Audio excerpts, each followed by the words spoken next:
Good morning, good afternoon, good evening, good night, good day to you. That's depending where you are in the world, because I'm here live in London.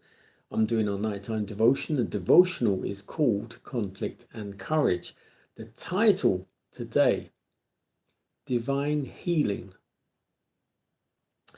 The scripture reading comes from 2 Kings chapter 20, verse 3. I beseech thee, O Lord, remember now how I have walked before thee in truth and with a perfect heart, and have done that which is good in thy sight. And Hezekiah wept sore.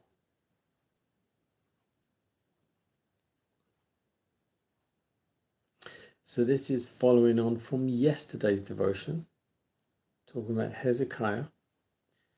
And yesterday we were talking about Sennacherib. Let's see what today is. In the midst of his prosperous reign, King Hezekiah was suddenly stricken with a fatal malady.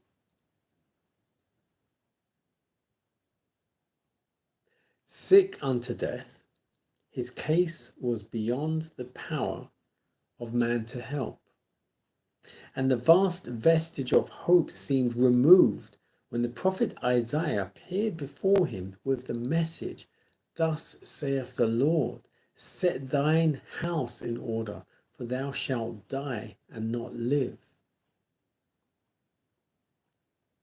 The outlook seemed utterly dark, yet the king could still pray to the one who had hitherto been his refuge and strength, a very present help in trouble.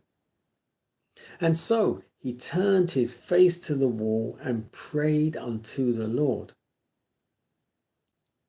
He whose compassions fail not heard the prayer of his servant. It came to pass, afore Isaiah was gone out into the middle court, that the word of the Lord came to him, saying, Turn again. Tell Hezekiah, the captain of my people, Thus saith the Lord, the God of David thy father, I have heard thy prayer, I have seen thy tears. Behold, I will heal thee. Gladly the prophet returned with the words of assurance and hope, directing that a lump of figs be laid upon the diseased part. Isaiah delivered to the king the message of God's mercy and protecting care. Now those who seek healing by prayer should not neglect to make use of the remedial agencies within their reach. It is not a denial of faith to use such remedies as God has provided to alleviate pain, to aid nature in her work of restoration.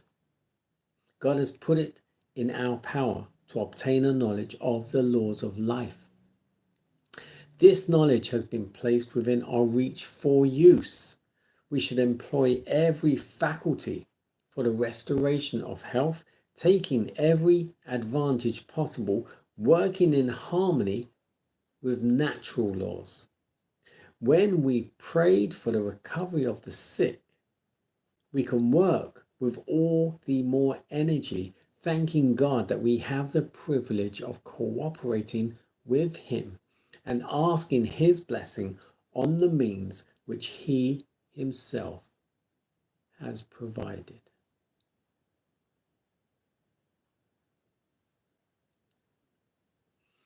So Hezekiah became very sick unto death, and so much so that God directed Isaiah to go and tell him, you are going to die. Immediately as Isaiah left the room, immediately Hezekiah turned to the wall and prayed earnestly to God that he should not die and God would extend his years. And Isaiah hadn't even reached the courtyard, basically reached the courtyard, which is basically just outside the front door, so to speak. And God said to Isaiah, turn around. My servant has prayed, and I'm going to answer his prayer and let him live longer. And Isaiah was pleased. But look how quick in this respect God answered the prayer instantly. And then it goes on to say, don't expect just your prayers to heal, though. Those who seek healing by prayer should not neglect to make use of the remedial agencies within our reach. There are natural herbal remedies we should still use. Physical ailments sometimes still do need physical remedies. Yes, God can heal everything. God healed leprosy just like that. But he wants, it's all about faith as well. He's asking us, use this by faith that I will heal. It's object lessons. But that's not to say these things do not work. Nettles, figs, avocado, all these things, all healing in some way, shape or form. Very good for us. Very good. And rather than take supplements, which obviously in the Western world we probably do need to take because you can't get all the natural ingredients here. But rather than supplements, if you can get the natural ingredients, take those daily. You can never overdose on natural ingredients. And pray earnestly. Prayer does work.